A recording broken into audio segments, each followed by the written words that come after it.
পরবর্তীতে শুনলাম অনেক আহলুস সুন্নাহ জামাতের উলামায়ে কেরাম তাদের ডাকে উপস্থিত হয়েছিল। এই বেচারা এতিমদেরকে স্টেজে ওঠার সুযোগও দেয় না। এই যদি হয় হীনমন্যতা, বিভেদ এবং হিংসা, তো তারা কিভাবে ঐক্যের কাজ করবে? এগুলো জাতিকে বোঝা উচিত। আমি তো মনে করি বাংলাদেশে মার্চ ফর কালেমা আরেকটা মার্চ হওয়া উচিত। লাখো মানুষ যেখানে কালেমার পতাকা নিয়ে হাঁটবে, কালিমাতুল্লাহি হিয়াল উলিয়া, আল্লাহর কালেমা সবকিছুর ঊর্ধ্বে। চিন্তা করেন, এই যে গতকাল একটা মার্চ ফর গাজা দেখেছেন না আপনারা? সারা দেশ থেকে প্রচুর সংখ্যক লোক একত্রিত হয়েছে। তো একদিন আগে ঘোষণা দেওয়া হলো ফিলিস্তিনের পতাকা আর বাংলাদেশের পতাকা ছাড়া আর কোনো পতাকা নেওয়া যাবে না, অর্থাৎ কালেমা খচিত পতাকা নেওয়া যাবে না। এবং দায়িত্বশীল কর্মকর্তারা কিছু কালেমা খচিত পতাকা কেড়েও নিয়েছে। কি দুঃখজনক বিষয় যে মৌলভী সাহেবরা এই আপোষ করে প্রোগ্রাম করলেন, তাদেরই বাংলাদেশে হুঙ্কার দিলে আল্লাহ কি কবুল করবেন? কালেমা তো শেয়ারে ইসলাম, ঠিক না? কালেমা কি? ইসলামের মূল মন্ত্র হচ্ছে কালেমা। আর সেই কালেমার পতাকা উঠানো যাবে না, তাও দ্বিতীয় বৃহত্তম মুসলিম দেশ বাংলাদেশে, এবং যেখানে 14 কোটি মুসলমান আছে। আমার মনে হয় এই যদি হয় আমাদের দেশের কথিত স্কলার ও বক্তাদের ইমানের অবস্থা, তাহলে অচিরেই বাংলাদেশও ফিলিস্তিনের মতো আযাব ও গজব চলে আসবে। এদের তওবা করা উচিত। এই মৌলবীদের কার সাথে আপোষ করে তারা মার্চ ফর গাজা করছে? কালেমার পতাকা উঠানো যাবে না। আমার এখানেও যোগাযোগ করছে যাওয়ার জন্য। আমি হসপিটালে ভর্তি ছিলাম, যেতে পারিনি। আমার একটু দুঃখ ছিল, গেলে ভালো হইত। পরে যখন দেখলাম যে না, যে সমাবেশে কালেমার পতাকা উঠানো যায় না, ওখানে না যাওয়াটাই ভালো হয়েছে। এটা একটা কথা হলো যে কালেমার পতাকা উঠাতে পারবেন? বলেন। আরে এই কালেমার জন্যই তো জীবন দিচ্ছে ফিলিস্তিনের মুসলমান। এই কালেমা বাদ দিলেই তো ইহুদিদের সাথে তাদের আপোষ হয়ে যায়। এই কালেমার জন্য তারা জীবন দিচ্ছে, আর তাদের পক্ষে মার্চ ফর গাজায় কালেমার পতাকা নেওয়া যাবে না। এগুলো জাতিকে বোঝা উচিত। আমি তো মনে করি বাংলাদেশে মার্চ ফর কালেমা আরেকটা মার্চ হওয়া উচিত। লাখো মানুষ যেখানে কালেমার পতাকা নিয়ে হাঁটবে, আজ হোক কাল হোক হবে এটা বাংলাদেশে ইনশাআল্লাহ। মার্চ ফর কালেমা হওয়া উচিত। অজুহাত দেয় ওনাদের আব্বা খেপে যাবে আমেরিকা, আইএস কালো পতাকা ব্যবহার করে। আশ্চর্য কথা, কালেমা তো ইসলামের সম্পদ, এটা তো আইএস এর না। তা আইএস তো পাগড়ি লাগায়, পাগড়ি ফেলে দাও। আইএস তো টুপি লাগায়, টুপি ফেলে দাও। আইএস তো দাড়ি রাখছে, দাড়ি চেষে ফেলে দাও। এটা হচ্ছে কলে কৌশলে আমেরিকার যে বিশ্বব্যাপী একটা চক্রান্ত, ওয়ার অন টেরর, মুসলমানদেরকে কোণঠাসা করা, মুসলমানদেরকে সন্ত্রাসী বানানো। সেই প্রজেক্টে যারা কাজ পাইছে, এই মৌলবী 2-4টা আছে ওখানে। এবং পরবর্তীতে শুনলাম অনেক আহলুস সুন্নাহ জামাতের উলামায়ে কেরাম তাদের ডাকে উপস্থিত হয়েছিল। এই বেচারা এতিমদেরকে স্টেজে ওঠার সুযোগও দেয় না। এই যদি হয় হীনমন্যতা, বিভেদ এবং হিংসা, তো তারা কিভাবে ঐক্যের কাজ করবে? 2-4-50 হাজার লোক নিয়ে শোডাউন করাটাই তো বড় কিছু না। আমাদের মূল হচ্ছে ইমানের উপর অটল এবং অবিচল থাকতে হবে। অতএব কালেমার পতাকা উঠানো যাবে না যে সমাবেশে, ওখানে আমি মনে করি কোনো মুসলমান যেতেই পারে না। সব কিছুর সুবহানাল্লাহ। তিনি 16 বছরের অক্লান্ত পরিশ্রমের মাধ্যমে সহিহ বুখারীকে সংকলন করেছেন। সেই সহিহুল বুখারীতে প্রথম যে হাদিসটি তিনি আনলেন সেটা হচ্ছে নিয়তের হাদিস, যেটা আমরা তেলাওয়াত শুনেছি। তেলাওয়াত করতে যে ছাত্র ভয় পেয়ে একটু ভুল করে ফেলছে, আল্লাহ তাআলা মাফ করুন।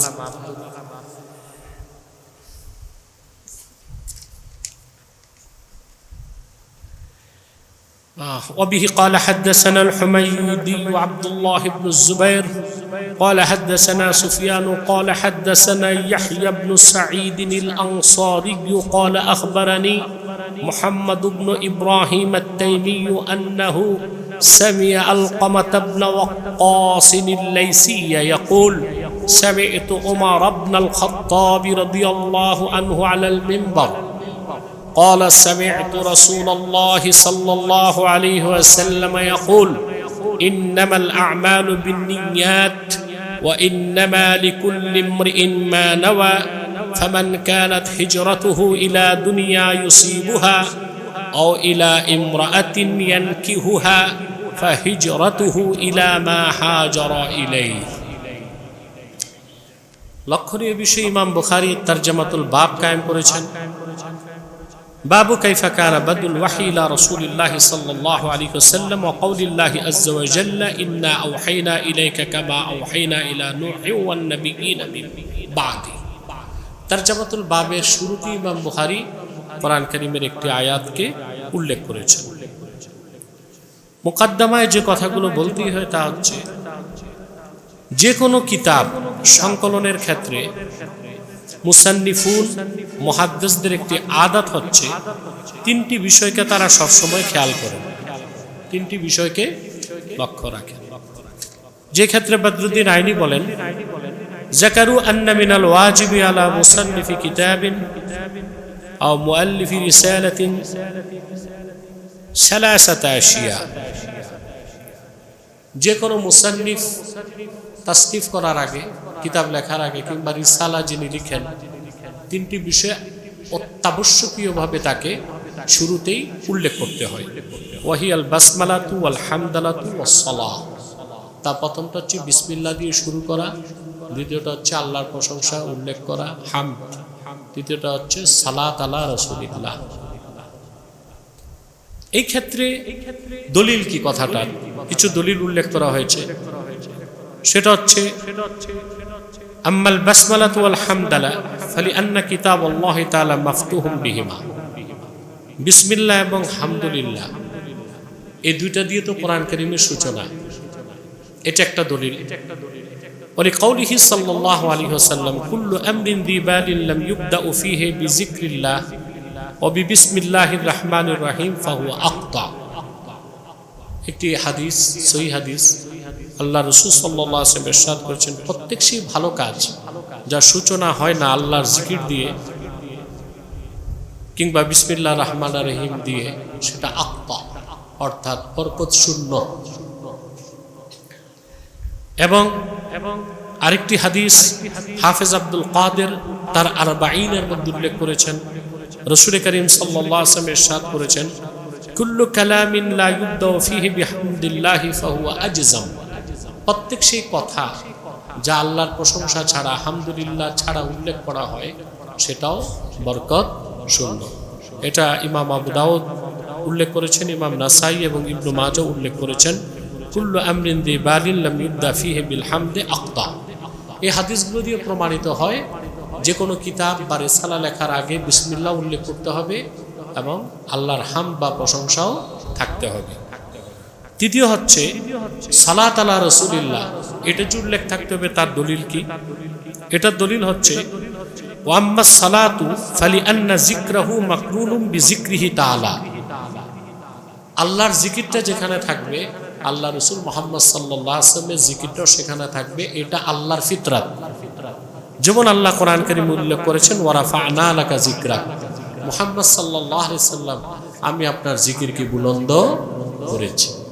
এটা তাফসিরে একেবারে ইজমাউল মুফাসসিরিন, সব মুফাসসির একমত এবং 12 থেকে 14টি তাফসিরে আমি দেখেছি এটার ব্যাখ্যায় আল্লাহ নিজে বলেছেন ইজা যুকিরতু যুকিরতা মাই। মুহাম্মদ সাল্লাল্লাহু আলাইহি ওয়াসাল্লাম যখনই আমি আল্লাহর জিকির হয় সঙ্গে আপনি মুহাম্মদ সাল্লাল্লাহু আলাইহি ওয়াসাল্লামের জিকিরও হয়। এর থেকে বোঝা যায় যদি বিসমিল্লাহ থাকে, হামদালা থাকে, তাহলে সালাত আলা রাসূলিল্লাহ থাকবে। এখন একটা প্রশ্ন যে শুধু সালাত থাকবে না সালামও সাথে থাকবে, এই ক্ষেত্রে আবার মুহাদ্দিসিনে কেরাম বলেন কিছু ফকিহের মতে আল্লাহ রাসূল সাল্লাল্লাহু আলাইহি ওয়াসাল্লামের খেদমতে শুধু সালাত পাঠানো মাকরুহ, সালাতের সাথে সালামও লাগবে। কারণ আল্লাহ তাআলা বলেছেন সাল্লু আলাইহি ওয়া সাল্লিমু তাসলিমা। এখন বলা হয় সালাতে যে আমরা তাশাহুদ করি, তখন তো শুধু সালাত পড়ি না, আমরা আত্তাহিয়াতে সালাম পড়ি, তারপরে সালাত পড়ি, সেখানে সালামও আছে সালাতও আছে। এই জন্য দরুদ ইব্রাহিম যেটাকে বলা হয়, মূলত এটা দরুদ ইব্রাহিম নাম না, এটার নাম হচ্ছে সালাত ফিত তাশাহুদ, তাশাহুদের দরুদ। অবশ্য ফতোয়া শামিতি ইবনে আবিদিন শামি সালাত ইব্রাহিমিয়া বলেছেন, ওটা প্রচলিত অর্থটাকেই তিনি নিয়েছেন, কিন্তু কোনো হাদিস বা ফিকহের কিতাবে এটার নাম দরুদ ইব্রাহিম না, এটা আমরা প্রচলিত করে ফেলেছি, এটা হচ্ছে সালাত আলাত তাশাহুদ। এখন যদি নামাজের বাইরে কোস এই দরুদ ইব্রাহিম যে বলি আমরা পড়ি, শুধু সালাত থাকে, সালাম থাকে না, এটা মূলত সালাতের জন্যই খাস। সালাতের বাইরে পড়তে হলে সালাম লাগবে, সেজন্য সালাত দরুদ ইব্রাহিম বলে সওয়াব আছে, গুনাহ নাই, কিন্তু অন্য যদি দরুদ পড়ি যেটার সাথে সালাম আছে, সেটা আদবের ক্ষেত্র অধিক তাকিদ রাখে এবং ফজিলতের ক্ষেত্র বেশি সওয়াব রাখে। এখন বুখারী কেন শুধু বিসমিল্লাহ দিয়ে শুরু করলেন, হামদালা নাই কেন, সালাত সালাম নাই কেন? এটার অনেকগুলো জবাব মুহাদ্দিসিনে কেরাম দিয়েছেন। এর একটা জবাব কেউ কেউ বুখারীর পক্ষ থেকে দিয়েছেন, যে হাদিসটি আমরা শুনেছি যে কাজের মধ্যে হামদালা থাকবে না, আল্লাহর প্রশংসা বা স্তুতি থাকবে না, সেই কাজটা বরকতশূন্য। মূলত সেখানে কেউ কেউ বলেন কুররা ইবনে আব্দুর রহমান একজন রাবি আছেন, তিনি যায়ীফ, কিন্তু মুহাদ্দিসিনে কেরাম বলেন অসংখ্য তুরুকে কুতুবুস সিত্তার অসংখ্য কিতাবে হাদিস এসেছে, যায়ীফ বলার কোনো সুযোগ নাই। অনেকগুলো জবাবের মধ্যে দুইটা জবাব অত্যন্ত স্পষ্ট। তার একটা জবাব হচ্ছে যে ইমাম বুখারী এখানে আদবের দিকে লক্ষ্য করেছেন। আল্লাহ বলেছেন ইয়া আইয়ুহাল্লাযীনা আমানু লা তুকদ্দিমু বাইনা ইয়াদাইল্লাহি ওয়া রাসূলিহি, হে মুমিনগণ তোমরা আল্লাহ ও তার রাসূল সাল্লাল্লাহু আলাইহি ওয়াসাল্লামের কথার আগে নিজেদের কথাকে অগ্রবর্তী করো না। এই দিকটি খেয়াল করে ইমাম বুখারী কোরআনের আয়াত উল্লেখ করে সরাসরি রাসূলুল্লাহর হাদিস উল্লেখ করেছেন, নিজের পক্ষ থেকে কোনো কথাকেই তিনি আনতে চান নাই। দ্বিতীয় জবাব কেউ কেউ বলেছেন যে বিসমিল্লাহ পড়া, আলহামদুলিল্লাহ পড়া, আল্লাহর প্রশংসা করা, এগুলো তো লিখার মাধ্যমেই করতে হবে তা না, মৌখিকভাবে তিনি পড়ে নিয়েছেন, অতএব এ দিয়েও তাকে সমালোচনা করার কোনো সুযোগ নাই। এরপর যে বিষয়টি আসে যে এখানে আয়াতে কারিমা তিনি যে উল্লেখ করেছেন ইন্না আওহাইনা ইলাইকা কামা আওহাইনা ইলা নূহিন ওয়ান নাবিয়্যিনা মিন বাদি, এখানে আল্লাহ সুবহানাহু ওয়া তাআলা রাসূল করিম সাল্লাল্লাহু আলাইহি ওয়াসাল্লামের কাছে যে ওহী প্রেরণ করেছেন, দৃষ্টান্ত দিতে যে আল্লাহ তাআলা নূহের কথাটা উল্লেখ করেছেন যে আমি আপনার উপর ওহী করেছি, আমি আপনার উপর ওহী করি সেভাবে যেভাবে আমি ওহী নাজিল করেছি নূহের উপর এবং পরবর্তী পয়গম্বরদের উপর। তা আদম আলাইহিস সালামের কথা আসলো না কেন? নূহের আগে তো হযরত আদম ছিলেন, আদমের পরে শীষ ছিলেন, তারপরে ইদ্রিস ছিলেন, তারপরে হযরত নূহ। তো হযরত আদমের কথাটা তো আসতে পারত। এটারও অনেকগুলো জবাব দেওয়া হয়েছে। তার মধ্যে সংক্ষিপ্তভাবে জবাব এটাই যে আদম আলাইহিস সালামের পরে আল্লাহ দুনিয়াকে ধ্বংস করেছিলেন, পরবর্তীতে মানব জাতির বিকাশ ঘটেছে হযরত নূহের মাধ্যমে, হযরত নূহের 3 ছেলের মাধ্যমে, সাম, হাম, ইয়াফেস। আর ওই 3 সন্তান থেকেই পরবর্তীতে সমস্ত পয়গম্বরগণ এসেছেন। এর আগে এসেছেন মাত্র 3 জন, প্রথমে আদম, তারপরে শীত, তারপরে ইদ্রিস। এই জন্য আল্লাহ তাআলা এখানে হযরত নূহের কথাটা উল্লেখ করেছেন। রাসূল করিম সাল্লাল্লাহু আলাইহি ওয়াসাল্লামের কাছে ওহী আসার পরে ইহুদিরা প্রশ্ন করল যে মুহাম্মদ সাল্লাল্লাহু আলাইহি ওয়াসাল্লাম আপনার কাছে যদি একসাথে পুরা কোরআন চলে আসতো কিতাব আকারে, তখন আল্লাহ আয়াত নাজিল করে জবাব দিয়েছেন যে না, পূর্বের পয়গম্বরদের কাছে আল্লাহ যে ফিতরাতে যে নিয়মে ওহী নাজিল করতেন, আখিরি নবী মুহাম্মদ সাল্লাল্লাহু আলাইহি ওয়াসাল্লামের কাছে আল্লাহ ওই ফিতরাত, ওই নীতি, ওই সুন্নাত অনুযায়ী ওহী নাজিল করেছেন। এরপরে মোট কথাই আয়াতটিকে ইমাম বুখারী কিতাবুল ওহী শুরুতে কেন আনলেন? দীর্ঘ আলোচনার পরে বদরুদ্দিন আইনি লেখেন ওয়া আরাদা বিযিকরি হাযিহিল আয়া ফি আউয়ালি হাযাল কিতাবি আল ইশারাতু ইলা আন্নাল ওয়াহইয়া সুন্নাতুল্লাহি তাআলা ফি আমবিয়াইহি আলাইহিস সালাতু ওয়াস সালাম। কথাটা আমরা আগে উল্লেখ করেছি। এরপর যে প্রশ্ন আসে, এই হাদিসের সাথে, নিয়তের হাদিসের সাথে আয়াতে মাযকুরার সম্পর্ক কি? এটার জবাবে মুহাদ্দিসগণ বলেন, ইন্নাল্লাহা তাআলা আওহা ইলা নাবিয়িনা ওয়া ইলা জামিল আমবিয়াই আলাইহিমুস সালাম আন্নাল আ'মালা বিন্নিয়াত ওয়াল হুজ্জাতু লাহু কাওলুহু তাআলা ওমা উমিরু ইল্লা লিয়াবুদুল্লাহা মুখলিসিনা লাহুদ্দিন। আল্লাহ তাআলা এই আয়াতের মধ্যে এটি স্পষ্ট করেছেন যে পূর্বের সমস্ত পয়গম্বরদের কাছে এবং বিশেষ করে আখিরি নবী মুহাম্মদ সাল্লাল্লাহু আলাইহি ওয়াসাল্লামের কাছে ওহীর মাধ্যমে আল্লাহ তাআলা যে গুরুত্বপূর্ণ বার্তা দিয়েছেন যে সকল আমল নিয়তের উপর নির্ভর করে, এমনকি তাওহীদ ও ঈমানের সম্পর্ক নিয়তের সাথে, যা অন্য আয়াতে আল্লাহ স্পষ্ট করে দিয়েছেন ওমা উমিরু ইল্লা লিয়াবুদুল্লাহা মুখলিসিনা লাহুদ্দিন।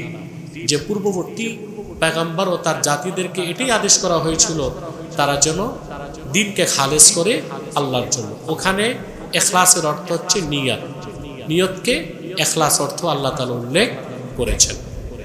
এরপরে প্রশ্ন হচ্ছে ওমাল মুনাসাবাতু বাইনা তারজামাতিল বাব ওয়া বিহাদিসিল বাব। হাদিসুল বাবের সাথে তারজামাতুল বাবের সম্পর্ক কি? অনেক মুহাদ্দিস বলেছেন যে নিয়তের হাদিসের সাথে তারজামাতুল বাবের কোনো সম্পর্ক নাই, কারণ এখানে তারজামাতুল বাব কায়েম করা হয়েছে কাইফা কানা বাদুল ওয়াহী ইলা রাসূলিল্লাহি সাল্লাল্লাহু আলাইহি ওয়াসাল্লাম, আল্লাহ রাসূল সাল্লাল্লাহু আলাইহি ওয়াসাল্লামের কাছে ওহীর সূচনা কিভাবে হয়েছে, কাইফিয়াত কি ছিল। আর নিয়তের হাদিসের মধ্যে ওহী সংক্রান্ত কোনো কথাই নাই, সেখানে আছে নিয়তের কথা, হিজরতের কথা।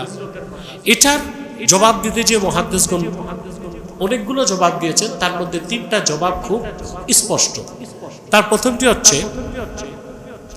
আল-আউয়ালু আন্না নবী সাল্লাল্লাহু আলাইহি ওয়াসাল্লাম খাতাবা বিহাযাল হাদিসে লাম্মা কদিমা আল মাদিনাতাল মুনাওয়ারা হিনা ওয়াসালা ইলা দারিল হিজরা وذلك كان بعد ظهوره ونصره واستعلائه فالأول مبدأ النبوة والرسالة والاصطفاء وهو قوله باب بدء الوحي والثاني بدء النصر والظهور ومما يؤيده أن المشركين كانوا يؤذون المؤمنين بمكة المكرمة فشكوا إلى النبي صلى الله عليه وسلم وسألوه أن يقتلوا من أمكنهم منهم ويقدر به فنزلت إن الله يدافع عن الذين آمنوا إن الله لا يحب كل خوان كفور।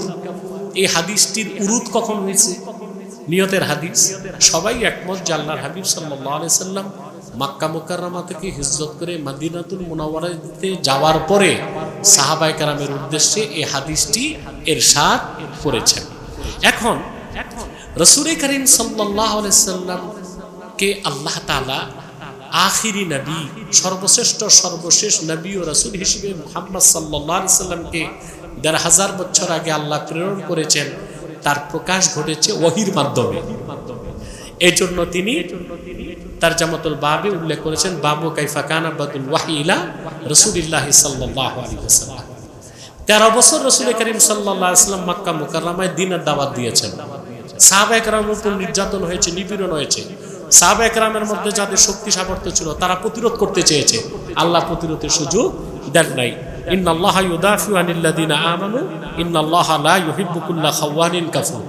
কিন্তু যখনই হিজরত করে আল্লাহর হাবিব আখিরি নবী মুহাম্মদ সাল্লাল্লাহু আলাইহি ওয়াসাল্লাম মদিনাতুল মুনাওয়ারাতে পৌঁছে গেলেন, তখন আল্লাহ জিহাদের অনুমতি দিয়ে দিলেন। আল্লাহ বললেন উযিনা লিল্লাযিনা ইউকাতালুনা বিআন্নাহুম যুলিমু, যাদের উপর জুলুম করা হয়েছে তাদেরকে অনুমতি দেওয়া হলো কেতাল বা জিহাদের।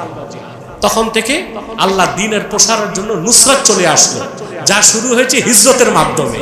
এজন্য এই তারজামাতুল বাবে এই হাদিসটি উল্লেখ করা পুরাপুরি মুনাসাবা রাখে। এটা হচ্ছে একটা জবাব, যে এখানে গায়ের মুনাসাবাতের কিছু নাই। আম্মা মুনাসাবাতু তারজামাতুল বাব ওয়া বিহাদিসিল বাব যাহির, তারজামাতুল বাবের সাথে হাদিসুল বাবের সম্পর্ক সুস্পষ্টভাবেই প্রমাণিত। এখানে ইমাম বুখারীর ইজতিহাদি কোনো ভুল হয় নাই। তাহলে এখানে আরেকটা বিষয় স্পষ্ট যে কিয়ামতকে কেতালকে আল্লাহ তাআলা ফরজ করে রেখেছেন উম্মতে মুহাম্মাদের উপর। আর পৃথিবীতে জুলুম থেকে মুসলমানদের বাঁচার জন্য সংলাপ কোনো ব্যবস্থা না, কেতাল হচ্ছে সমাধান। কেতাল কি? সমাধান। আজকে যে ফিলিস্তিনের মানুষ মার খাচ্ছে কি জন্য? সবাই সংলাপে বসতেছে, জাতিসংঘের কাছে ধর্ণা দিচ্ছে, ঠিক না? কিন্তু ফিলিস্তিনের মুসলমানরা অস্ত্র হাতে তুলে নেবার পর কিছুটা তো জবাব হচ্ছে। কিন্তু আশেপাশের যে রাষ্ট্রগুলো আছে, জর্ডান, সিরিয়া, তুরস্ক আর মিশর, তারা যদি সহযোগিতা করত, আমার মনে হয় বাংলাদেশ থেকেই 10 লক্ষ লোক জিহাদ করার জন্য পৌঁছে যেত ফিলিস্তিনে। আসলে মুসলমানদের ইজ্জত সম্মান আর জুলুম থেকে বাঁচার জন্য কেতালের কোনো বিকল্প নাই। আর মুসলমানদের সম্মান, ইজ্জত, মর্যাদা রক্ষায় খেলাফতের কোনো বিকল্প নাই। বড়ই আফসোস যে আজকে কালেমার পতাকা নিয়ে বের হওয়াকে আমরা আয়েব মনে করি। চিন্তা করেন, এই যে গতকাল একটা মার্চ ফর গাজা দেখেছেন না আপনারা? সারা দেশ থেকে প্রচুর সংখ্যক লোক একত্রিত হয়েছে। একদিন আগে ঘোষণা দেওয়া হলো ফিলিস্তিনের পতাকা আর বাংলাদেশের পতাকা ছাড়া আর কোনো পতাকা নেওয়া যাবে না, অর্থাৎ কালেমা খচিত পতাকা নেওয়া যাবে না। এবং দায়িত্বশীল কর্মকর্তারা কিছু কালেমা খচিত পতাকা কেড়েও নিয়েছে। কি দুঃখজনক বিষয় যে মৌলভী সাহেবরা এই আপোষ করে প্রোগ্রাম করলেন, তাদেরই বাংলাদেশে হুঙ্কার দিলে আল্লাহ কি কবুল করবেন?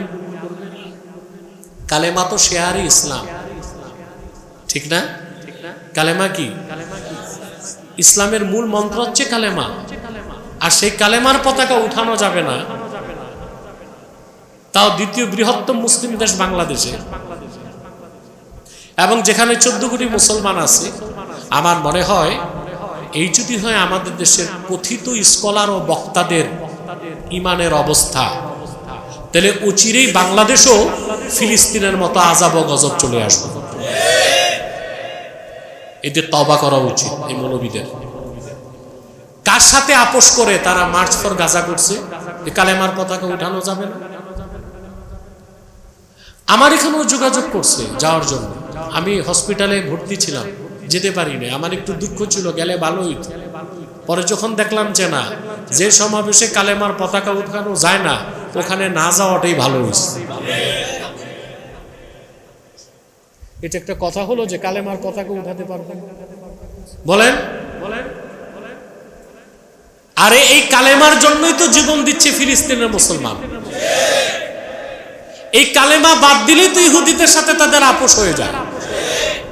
এই কালেমার জন্য তারা জীবন দিচ্ছে, আর তাদের পক্ষে মার্চ ফর গাজায় কালেমার পতাকা নেওয়া যাবে না। এই মৌলবী আর প্রবক্তা বক্তাদেরকে চিনে রাখুন যে এদের কানেক্টিভিটি আসলে কোথায়, কার সাথে। এগুলো জাতিকে বোঝা উচিত। আমি তো মনে করি বাংলাদেশে মার্চ ফর কালেমা আরেকটা মার্চ হওয়া উচিত। লাখো মানুষ যেখানে কালেমার পতাকা নিয়ে হাঁটবে, আজ হোক কাল হোক হবে এটা বাংলাদেশে ইনশাআল্লাহ। মার্চ ফর কালেমা হওয়া উচিত। অজুহাত দেয় ওনাদের আব্বা খেপে যাবে আমেরিকা, আইএস কালো পতাকা ব্যবহার করে। আশ্চর্য কথা, কালেমা তো ইসলামের সম্পদ, এটা তো আইএস এর না। তা আইএস তো পাগড়ি লাগায়, পাগড়ি ফেলে দাও। আইএস তো টুপি লাগায়, টুপি ফেলে দাও। আইএস তো দাড়ি রাখছে, দাড়ি চেষে ফেলে দাও। এটা হচ্ছে কলে কৌশলে আমেরিকার যে বিশ্বব্যাপী একটা চক্রান্ত, ওয়ার অন টেরর, মুসলমানদেরকে কোণঠাসা করা, মুসলমানদেরকে সন্ত্রাসী বানানো। সেই প্রজেক্টে যারা কাজ পাইছে, এই মৌলবী 2-4টা আছে ওখানে। এবং পরবর্তীতে শুনলাম অনেক আহলুস সুন্নাহ জামাতের উলামায়ে কেরাম তাদের ডাকে উপস্থিত হয়েছিল। এই বেচারা এতিমদেরকে স্টেজে ওঠার সুযোগও দেয় না। এই যদি হয় হীনমন্যতা, বিভেদ এবং হিংসা, তো তারা কিভাবে ঐক্যের কাজ করবে? 2-4-50 হাজার লোক নিয়ে শোডাউন করাটাই তো বড় কিছু না। আমাদের মূল হচ্ছে ইমানের উপর অটল এবং অবিচল থাকতে হবে। অতএব কালেমার পতাকা উঠানো যাবে না যে সমাবেশে, ওখানে আগে মনে করি কোনো মুসলমান যেতেই পারে না। সব কিছুর উল্লেখ কালিমাতুল্লাহি হিয়াল উলিয়া, আল্লাহর কলেমা সব কিছুর ঊর্ধ্বে। আল্লাহ আমাদেরকে বুঝ দান করুন, সমঝ দান করুন।